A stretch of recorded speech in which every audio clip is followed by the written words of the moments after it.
Mukapin sa 600 sa ka mga pulis dito sa Central Visayas nga nataptan og COVID-19 kaniadto ang makadawat og tag 50,000 pesos nga ayuda. Subay nini madasig pa ug maayo ang kapulisan sa ilang pagpanerbisyo nining panahon sa pandemya. Ang kapulisan usa sa mga frontliners ug nitabang sa pagpugong sa pagkuyanap sa COVID-19 virus. Aniya ang report. Usa ang Philippine National Police sa mga frontliners sa COVID-19 pandemic.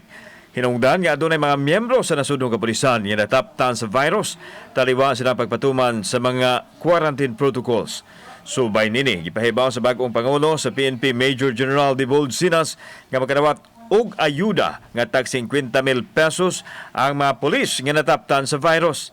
616 kanila ang ania sa Police Regional Office 7. Adunay 36 nga active cases ug upat ang nakalas. As long as you are COVID positive, you are infected with the disease, you should be able to receive the assistance. Gilagway ni Police Brigadier General Albert Ignatius Ferro nga makahatag kini og dakong kadasig sa kapulisan. Taliwa kini sa kasinatian nga ang kinabuhi na butang sa peligro batok sa kontra nga dili makita.